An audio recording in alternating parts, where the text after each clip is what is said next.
Folheto 5. Uma descoberta. É a 10ª ou 11ª vez que venho a Roma, e a coisa tá diferente. Sei lá, mais calma, mais silenciosa.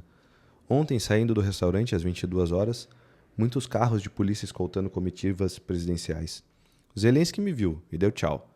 Trump não, sabe que não sou americanista e quero que vá fanculo o tal do MAGA.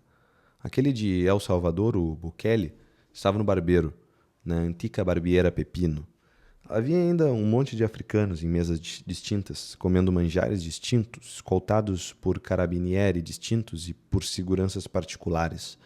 Certamente eram gente de Estado, desses Estados africanos do bem que respeitam os direitos humanos e prestam condolências para papas, sempre que fazem o favor de morrer.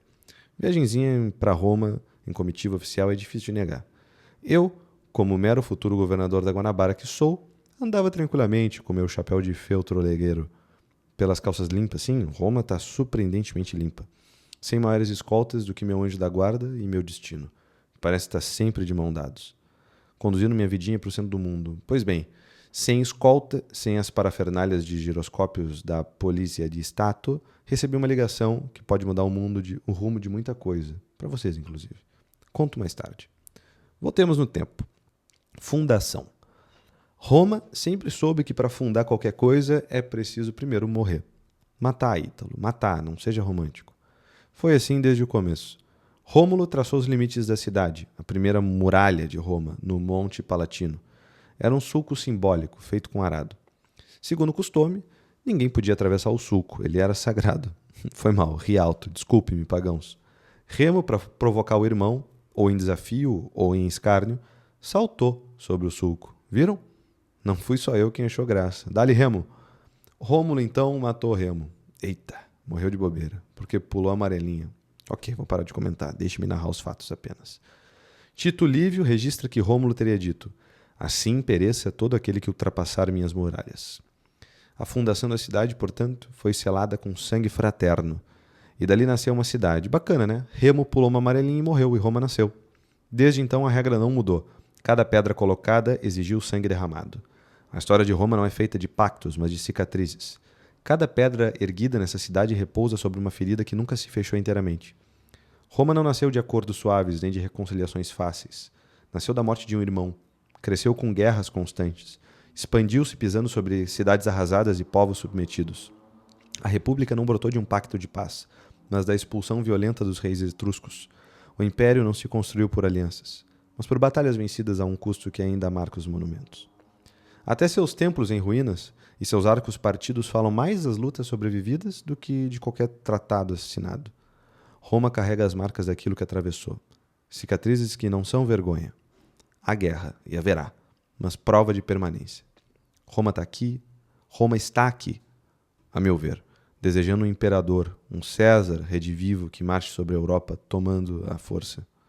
Aqui ninguém se ilude pensando que o poder é limpo, ou que o futuro se constrói sem cadáveres empilhados no caminho. Posso falar com você sobre uma corrente chamada cesarismo. Aliás, ontem mesmo, nas estátuas dos Césares, que pude ver, havia flores frescas deixadas aos seus pés, como se o luto por César fosse quase mais intenso do que o luto por Francisco. Meu palpite. A Europa quer mais guerra do que paz. Aqui a morte é parte da arquitetura. Algumas mortes são abruptas e violentas, como a de César, apunhalado entre amigos no Senado. Outras são envoltas em ritos lentos, tecidos ao longo de séculos, como as mortes dos papas, que Roma assiste com a mesma paciência com que assiste ao passar das estações. Mas todas, sem exceção, entram no mesmo calendário. Roma não distingue mortes. Ela apenas recolhe os ossos e continua a construir. Hoje, mais um corpo atravessa a cidade. Não é um imperador de guerra. Não é um general. É um homem vestido de branco. De vermelho, na verdade. E como sempre, Roma continuará. Travessias. Roma já viu corpos atravessarem suas ruas e praças sem que suas muralhas tremessem. Viu César cair no teatro de Pompeu, traído pelos seus. Viu São Pedro ser crucificado de cabeça para baixo nos jardins do Vaticano. Viu São Paulo ser decapitado na Via Ostiense.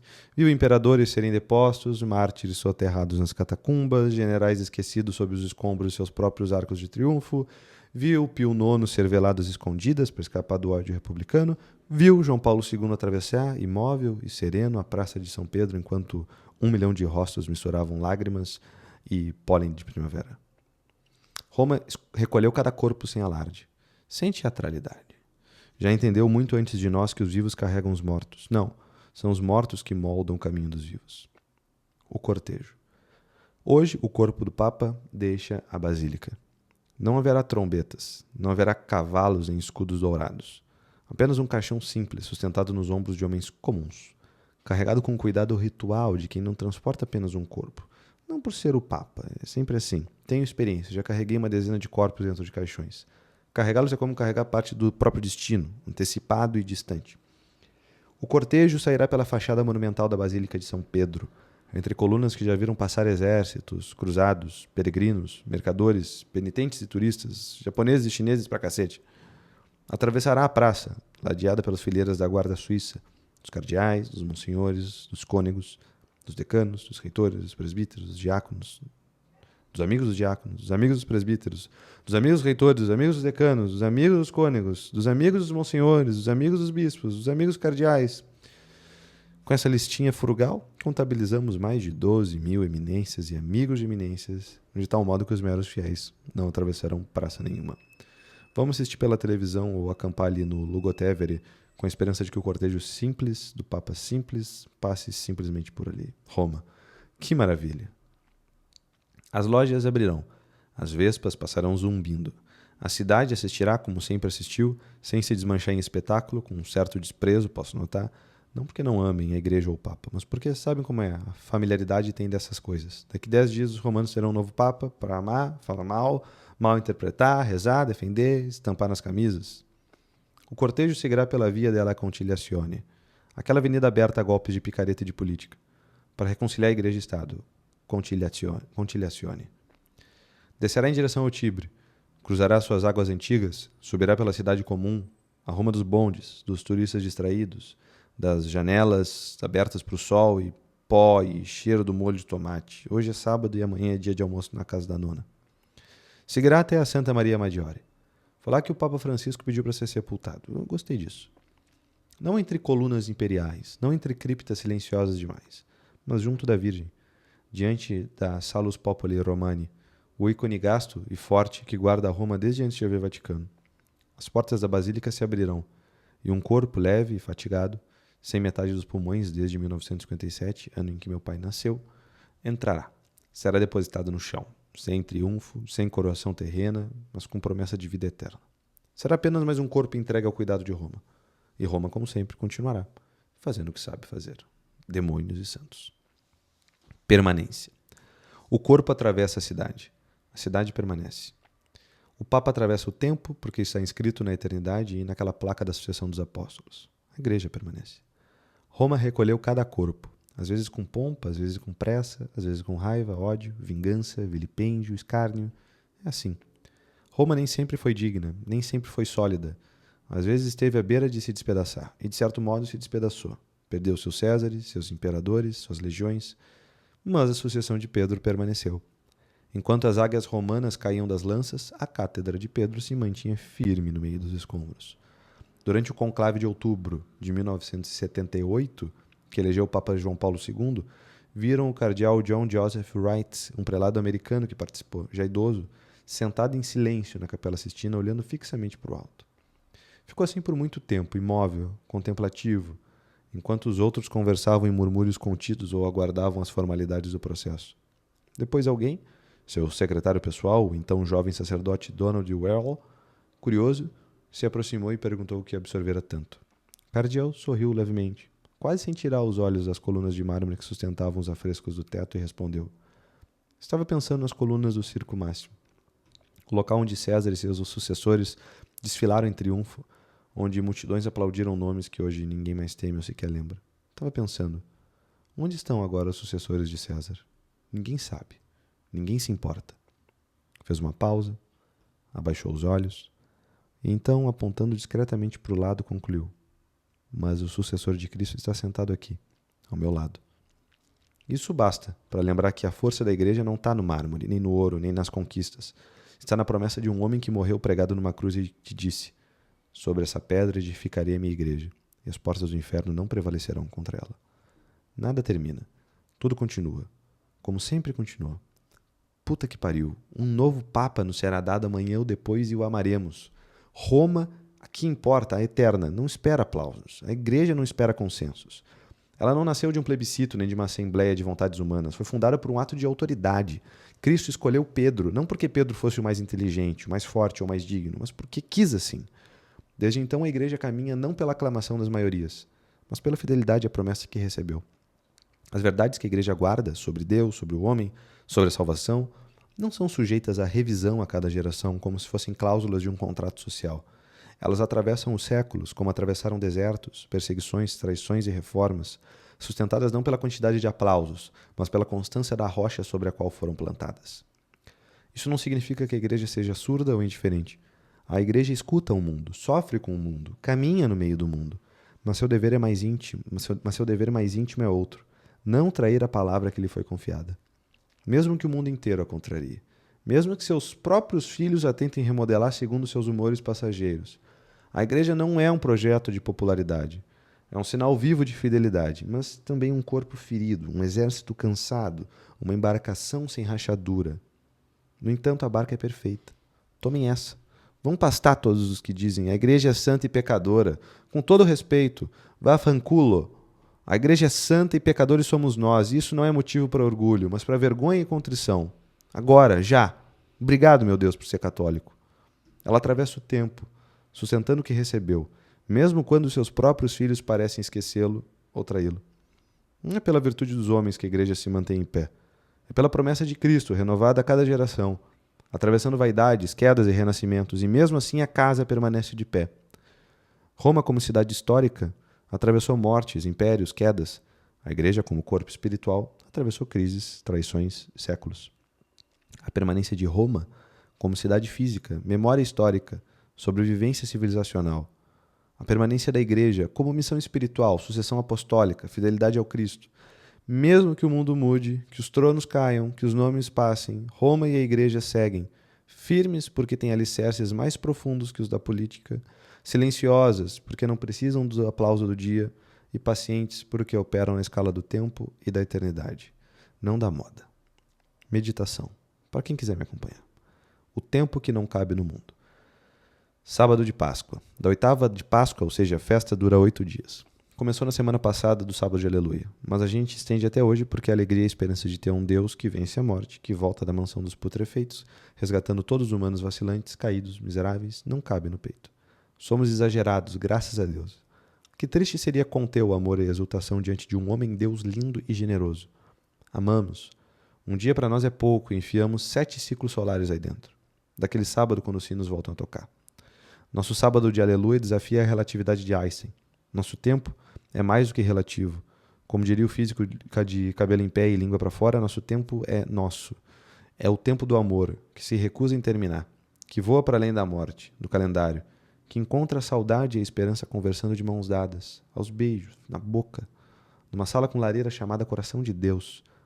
Essa é a sala que desejamos comprar, financiando em tantas prestações quanto os dias de vida tivermos. Depois de dar uma módica entrada, todo o nosso coração, com todo o sangue que circula ali dentro, nem uma gota para a terra, para as merdas dessa terra. O sangue e o sacramento. Como é bom ter um Deus ciumento. Obrigado, Senhor, por não deixar que eu desperdice meu sangue vermelho como carmim com as palhaçadas desse mundo. Te peço permissão para verter um pouco de amor e sangue sobre minha esposa. O Senhor inventou essa coisa de sacramento. Apelo, portanto, ao teu juízo. Ela é uma só carne comigo. Não me venha com mesquinharias agora. O Senhor não é disso. Dou meu sangue e meu coração a ti, mas perdoe-me. Mais uma vez estamos ela e eu unidos por um sacramento, que é o sinal sensível da tua graça, que o Senhor livremente inventou. E por isso, mais da metade do meu sangue e amor são dela. Por consequência dos meus filhos, da minha família, dos meus amigos, dos meus alunos e seguidores, dos miseráveis dos meus inimigos. O pedido impossível. Senhor, por que não me fez com mais de um coração? Com uns 10. 10 corações ou 7. Um para cada dia da semana. Para o caso de trocar quando estivesse cansado ou sujo. Mistérios que não entendo. Pronto, entendi. Coração místico. Dá-me 7. Um para cada dia, para que eu troque e renove. Para que eu lave e pendure no varal para secar e utilizá-lo novinho em folha, pronto para amar mais do que os santos. Meu Senhor e meu Deus, creio firmemente que estás aqui, que me vês, que me ouves. Adoro-te com profunda reverência. Peço-te perdão dos meus pecados e graça para fazer com fruto esse tempo de oração. Minha Mãe Imaculada, São José, meu Pai e Senhor, anjo da minha guarda, intercedei por mim. A espera, o silêncio e a fidelidade interior diante do ressuscitado. 1. A ausência que revela a promessa. Estamos no fim da oitava da Páscoa. O Evangelho resume os primeiros momentos da ressurreição. O Senhor aparece a Madalena, às mulheres, aos discípulos, mas eles não acreditam. Mesmo depois de tantos sinais, há resistência, há dúvida. Repreendeu-lhes a dureza de coração e a incredulidade, porque não deram crédito aos que o tinham visto ressuscitado. Ainda hoje é assim. Somos lentos para crer, uns mais que os outros. Tão envolvidos nas urgências da vida. O que pode ser urgente? Nesse momento, o féretro com o cadáver, o do Papa, passa por aqui na minha frente. Que quando o Cristo vivo se aproxima, não reconhecemos. Maldição, a única real, não perceber Cristo que passa. E, no entanto, ele continua a vir.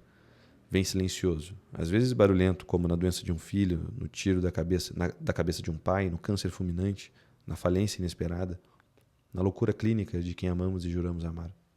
Vem no meio da rotina, vem como chamado interior, mais do que como prova exterior. Tudo é chamado interior para nós. Fogos de artifício, amputações de membros, humilhações públicas, tudo isso vale quanto valer a nossa transformação oculta, interior. 2. A perseverança na vocação. Sede fiéis. A Deus exige-se luta. Verbo que pede corpo e carne, homem e homem. Lutar como homem de Deus. Diante de Deus, diante dos homens. A fidelidade, no fundo, é resposta a uma presença. Não aquela que vemos com os olhos, mas a que está no coração e na inteligência. Permanecer na vocação é suportar o tempo em que tudo parece seco. É crer quando os sinais estão discretos. É crer quando os sinais são discretos. É amar quando as consolações diminuem. É rezar quando tudo em nós quer calar. É ainda fazer tudo isso. Permanecer, crer, amar, rezar, quando somos assaltados por uma tentação ainda mais perigosa. A fama, a riqueza, os elogios, os resultados externos. Livre-nos, Deus, da crença de que somos alguma coisa, de que valemos meio centavo sem o teu amor que nos sustenta. Maldito o coração que toma para si a glória de Deus, única que existe nesse mundo. Somos a lata do lixo, o depósito do lixo. Se Deus quiser, nos reciclará, se Deus quiser. Fiel é aquele que luta, aquele que mesmo sem resultados visíveis, continua. Nossa luta, oração, terço, leitura espiritual, missa, amabilidade com os outros, ordem e alegria. Não inventem, não há mouros atrás da porta esperando ter cabeças cortadas por suas espadas templárias. Aquela sua professora ateia, comunista e abortista será alcançada com oração silenciosa, mortificação silenciosa, amabilidade, bom humor, alegria. Como Pedro, que chorou, mas ficou. Como Maria, que esperou em silêncio. 3. O consolo da fidelidade. No fim de tudo, o que conta não é a eficácia visível. Não somos contadores espirituais, mas o que conta é a entrega. Não é quanto conquistamos visivelmente, mas o quanto permanecemos e fizemos por amor. Quem perseverar até o fim será salvo. A salvação não é prêmio de desempenho, é dom dado aos que não abandonam o posto. Muitas vezes parecerá que nada está acontecendo, e, no entanto, o céu se move quando uma alma se mantém firme. Por outras, parecerá que tudo está acontecendo. Pessoas ao nosso redor se convertem, colégios são fundados, nossos amigos voltam para casa, casamentos são restaurados. Nada disso é nosso. Não se iludam. Somos macaquinhos vestidos de seda amarela, fazendo um número ridículo no circo do bairro. Risadas e aplausos são do dono do circo. Fazemos o que tem de ser feito, com amor e empenho. Maria Santíssima, Virgo Fidelis, nos sustenta com seu exemplo. Ela não pregou, não escreveu, não apareceu em público, mas ela permaneceu. Isso bastou para que o próprio Deus se alegrasse nela e lhe fizesse crescer seu próprio filho em seu ventre, que nutriu com o próprio sangue aquele bebê Deus, por 9 meses. Dou-te graças, meu Deus, pelos bons propósitos, afetos e inspirações que me comunicasse nessa meditação. Peço-te ajuda para os pôr em prática. Minha Mãe Imaculada, São José, meu Pai e Senhor, anjo da minha guarda, intercedei por mim.